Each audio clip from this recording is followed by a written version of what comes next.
साधु और पत्थर के राजकुमार। बहुत पुरानी बात है। एक राजा था जिसके 4 बेटे थे। उसने अपने बेटों को कह रखा था कि वे दिन रात उसके राज्य में पहरा दें और देखें कि उसके राज्य में कोई दुखी तो नहीं, किसी को किसी चीज़ की ज़रूरत तो नहीं। एक दिन की बात है, सबसे बड़े राजकुमार को पहरा देते समय एक साधु मिला। वह साधु एक तालाब के किनारे बैठा हुआ था। उसके पास 4 घोड़े घास चर रहे थे। उसने देखा कि वे घोड़े, जितने भी घोड़े उसके पिताजी के पास थे, उनसे कुछ अलग ही नस्ल के थे और उनसे अच्छे भी थे। तो वह साधु के पास गया और उनसे पूछा, ओ साधु महाराज, तुम कौन हो और तुम यहाँ कब आए? तुम्हें यहाँ क्या चाहिए? साधु बोला, मुझे तुम चाहिए। राजकुमार ने आश्चर्य से पूछा, मैं क्यों? मैं इस देश के राजा का सबसे बड़ा बेटा हूँ। मेरे पिता ने मुझे इस राज्य की देखरेख के लिए कहा है। मैं यह देखूं कि किसी को किसी चीज़ की ज़रूरत तो नहीं। तो तुम यह बताओ कि तुमको किसी चीज़ की ज़रूरत तो नहीं। साधु ने फिर वही जवाब दिया, मुझे केवल तुम चाहिए और कुछ नहीं। पर अगर तुम्हें कुछ चाहिए तो तुम मुझे बताओ, मैं तुम्हारे लिए वह ला दूंगा। राजकुमार बोला, ओ साधु, मैं तुम्हारे इन बढ़िया घोड़ों में से एक घोड़े पर सवारी करना चाहता हूँ। बोला, ठीक है, तुम अपनी सवारी के लिए कोई एक घोड़ा ले लो, पर ध्यान रखना कि शाम होने से पहले पहले इसे यहाँ वापस ले आना। जब तुम यहाँ आओगे तो मैं उम्मीद करता हूँ मैं तुम्हारी दिन भर की सवारी के बारे में तुम्हारे कुछ अनुभव अवश्य सुनूंगा। राजकुमार ने एक घोड़ा चुना और उस पर सवार होकर चल पड़ा। जैसे ही राजकुमार उस घोड़े पर चढ़ा तो उस घोड़े ने तो बहुत तेज़ी से भागना शुरू कर दिया और वह एक जंगल की तरफ जा भागा। वह एक सब्जी के बगीचे के पास जाकर रुक गया। उस बगीचे के चारों तरफ ऐसी बाड़ लगी थी कि उसके अंदर कोई नहीं जा सकता था। राजकुमार जंगल की तरफ कुछ दूर और गया, फिर वहाँ से लौटने लगा। जब वह वापस लौट रहा था तो उसने देखा कि उस सब्जी के बगीचे के बाड़े में बहुत सारे डंडे हंसिया बन गए हैं और बगीचे में से सब्जियां काट रहे हैं। यह देखकर उसे बहुत बड़ा आश्चर्य हुआ, पर उसकी वजह उसके समझ में नहीं आई। ऐसा कैसे हुआ? वह वहाँ से चलकर साधु के पास आ गया। साधु ने उससे पूछा कि घोड़े की सवारी कैसी रही? उसने रास्ते में क्या कुछ देखा? राजकुमार बोला, मैंने एक बगीचा देखा जिसके चारों तरफ एक ऐसी बाड़ लगी हुई थी जिसके अंदर जाना नामुमकिन था। मैं उससे थोड़ा और आगे चला गया। फिर जब मैं वापस लौट कर आया तो देखा कि उसी बाड़ के डंडे हंसिया बने उस बगीचे में सब्जी काट रहे हैं। साधु ने पूछा, जानते हो इसका क्या मतलब है? राजकुमार बोला, मैं तो नहीं जानता। साधु बोला, नहीं जानते? और तुम्हारे पिता ने तुम्हें इस राज्य की देखभाल करने के लिए कहा है। जाओ, तुम पत्थर के हो जाओगे। साधु के यह कहते ही राजकुमार पत्थर का हो गया। अगली सुबह राजा का दूसरा बेटा शहर की देखभाल के लिए निकला। वह भी उसी साधु के पास पहुंच गया। उसने भी साधु के बढ़िया घोड़े देखे तो वह भी उन बढ़िया घोड़ों को देखकर बहुत खुश हुआ। वह भी साधु के पास रुका और उनसे पूछा कि वह कौन है और कहाँ से आए हैं। साधु बोला, मैं यहाँ इस देश में कुछ दिनों से घूम रहा हूँ। ये चारों घोड़े मेरे हैं। क्या तुम इनमें से किसी एक घोड़े की सवारी करना चाहोगे? कल राजा का सबसे बड़ा बेटा यहाँ आया था। उसने इनमें से एक घोड़े की सवारी करनी चाहिए। मैंने उसको किसी भी घोड़े को चुनने और उसकी सवारी करने की इजाज़त दे दी, पर जब वह सवारी करके वापस आया तो जो कुछ उसने रास्ते में देखा था वह उसका मतलब मुझे समझा न सका, तो मैंने उसे पत्थर का बना दिया। दूसरा राजकुमार बोला, अच्छा, मगर उसने ऐसा क्या देखा जिसे वह आपको समझा नहीं सका। तब साधु ने उसे बताया कि उसने क्या देखा था और यह वादा किया कि अगर वह इस बात को उसे समझा सके कि वे डंडे हंसियों में क्यों बदल गए थे, तो वह उसके भाई को जिंदा कर देगा। दूसरे राजकुमार ने कहा, हे साधु, तुमने तो यह बहुत ही मुश्किल सवाल पूछ लिया। जब मैंने उसे देखा ही नहीं जिसके बारे में तुम मुझसे पूछ रहे हो, तो मैं उसे तुम्हें कैसे समझा सकता हूँ। अगर मैं तुम्हारा एक सुंदर घोड़ा ले जाऊँ और उसे देख आऊँ तो शायद मैं तुम्हें समझा सकूँ।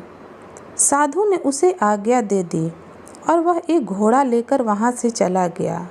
वह घोड़ा भी उसे एक जंगल की तरफ ले गया।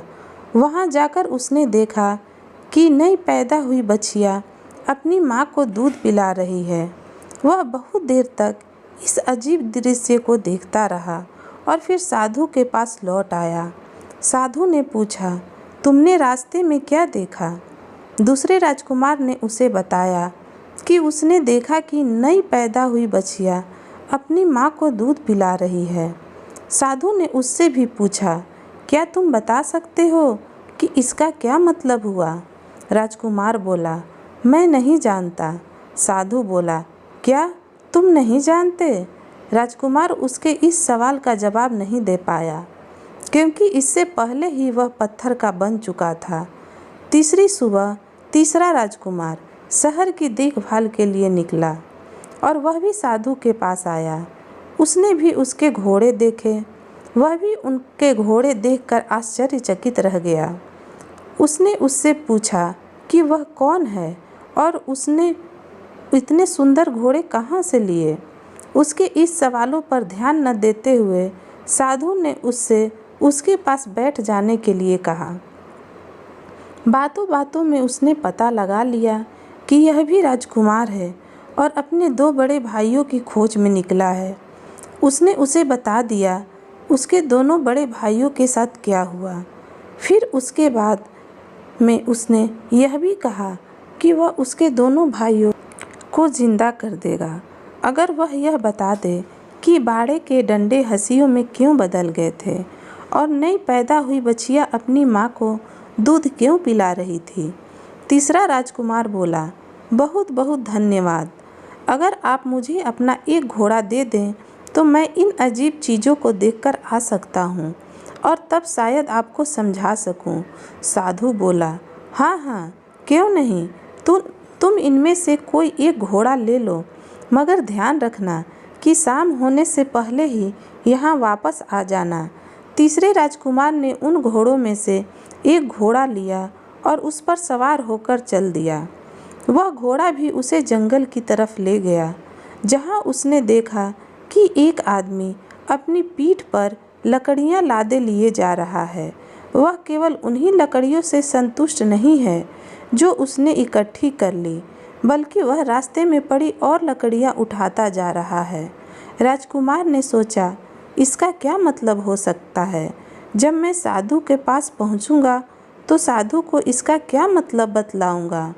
अफसोस, यह राजकुमार भी इस दृश्य का मतलब समझाने में नाकामयाब रहा और साधु ने उसे भी पत्थर में बदल दिया।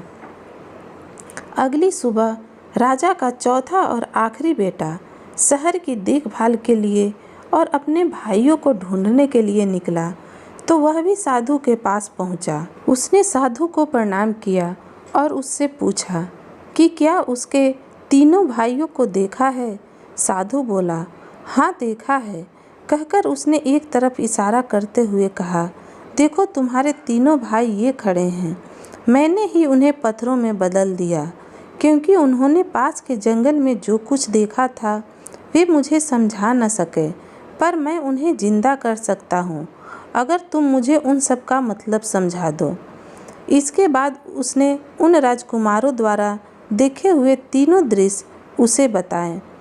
चौथा राजकुमार बोला, अगर आप मुझे अपना एक घोड़ा सवारी के लिए दे दें तो शायद मैं उसका मतलब समझा सकूं।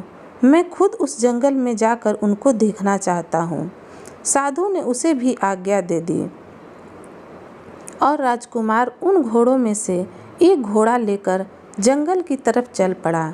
जब वह जंगल में पहुंचा तो वहां उसने एक तालाब देखा जिसमें से पानी बहकर निकलकर दूसरे तालाबों में भर रहा था। उस समय वह बड़ा वाला तालाब खाली था क्योंकि उसका सारा पानी उन छोटे तालाबों में भरने लग चुका था।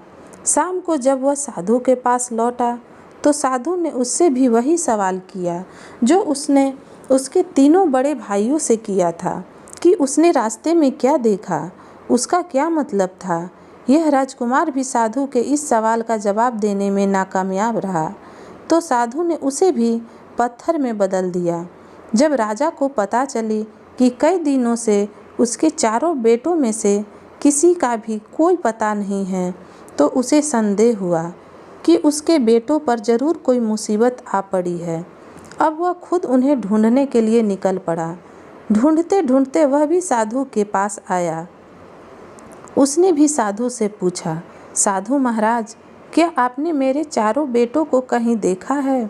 साधु ने एक तरफ खड़े 4 पत्थर के खंभों की तरफ इशारा कर दिया। राजा यह सब देख सकते में आ गया। उसके मुंह से निकला, कहीं आपका यह मतलब तो नहीं कि वे पत्थर में बदल गए हैं? साधु बोला, हाँ, ये वही हैं। मैंने ही उन्हें पत्थरों में बदल दिया है क्योंकि मुझे जंगल में देखे हुए कुछ दृश्यों का मतलब नहीं समझा सके। फिर भी मैं उन्हें जिंदा कर सकता हूँ अगर तुम उनका मतलब मुझे समझा दो। अगर तुम्हें चाहिए तो तुम मेरा एक घोड़ा लेकर जा सकते हो। राजा बोला, नहीं धन्यवाद, इसकी कोई आवश्यकता नहीं है, पर अगर आप मुझे यह बता सके उन्होंने क्या देखा जिसे वे आपको ना समझा सके तो शायद मैं आपको समझाने की कोशिश कर सकता हूँ। तब साधु बोला, राजन, तुम्हारे सबसे बड़े बेटे ने जंगल में एक सब्जी का बगीचा देखा जिसके चारों तरफ ऐसी बाड़ी लगी थी जिसे पार करके उसके अंदर जाना असंभव था। पर जब वह वहां से लौटा तो उसने देखा कि उस बाड़े के डंडे हंसिए बनकर उस बगीचे की सब्जियां काट रहे हैं। इसका क्या मतलब है? राजा बोला, यह एक ऐसे आदमी की तस्वीर है जिसके पास कुछ पैसा सुरक्षा के लिए रखा गया हो। जब उस पैसे का मालिक अपना पैसा उससे वापस मांगने आया हो तो उस आदमी ने उसके पैसे को कहीं छिपा दिया हो या फिर उसे खर्च कर दिया हो जिससे कि उस पैसे के मालिक को उसका पैसा न मिल पा रहा हो। जैसे ही राजा ने अपना वाक्य पूरा किया, उसका बड़ा बेटा उसके सामने जिंदा और तंदुरुस्त खड़ा हो गया। साधु ने अपना दूसरा सवाल किया, तुम्हारे दूसरे बेटे ने एक नई पैदा हुई बछिया को अपनी माँ को दूध पिलाते देखा, इसका क्या मतलब है? राजा बोला, बड़ी अजीब सी बात है। उसको यह देखकर किसी एक ऐसी स्त्री की याद नहीं आई जो अपनी बेटी की कमाई पर जिंदा रहती हो। राजा के यह कहते ही उसका दूसरा बेटा भी जिंदा होकर उसके सामने आ खड़ा हुआ। तब साधु ने अपना तीसरा सवाल पूछा, राजन, तुम्हारे तीसरे बेटे ने एक ऐसा आदमी देखा जो अपनी पीठ पर लकड़ियां लादे लिए जा रहा था। वह अपने उस ढेर से संतुष्ट नहीं था। रास्ते में उसे और जो भी लकड़ियां मिलती जा रही थी वह उन्हें भी उठाता जा रहा था। इसका क्या मतलब है? राजा बोला, यह इस बात को बताता है कि कुछ लोग ऐसे होते हैं जो उनके पास जो कुछ भी होता है वे उससे संतुष्ट नहीं हो पाते। उन्हें हमेशा ही और ज़्यादा की इच्छा बनी रहती है। राजा जैसे ही ये शब्द बोले, उनका तीसरा बेटा भी जिंदा होकर उनके सामने आ खड़ा हुआ।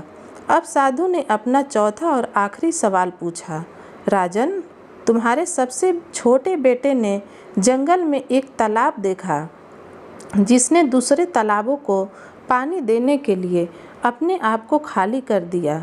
इसका क्या मतलब है? राजा बोला, साधु महाराज, वह बड़ा तालाब दुनिया के उन आदमियों के समान है जो दूसरों को देने के लिए अपना सब कुछ खर्च कर देते हैं, पर बदले में उन्हें क्या मिलता है? कुछ भी नहीं।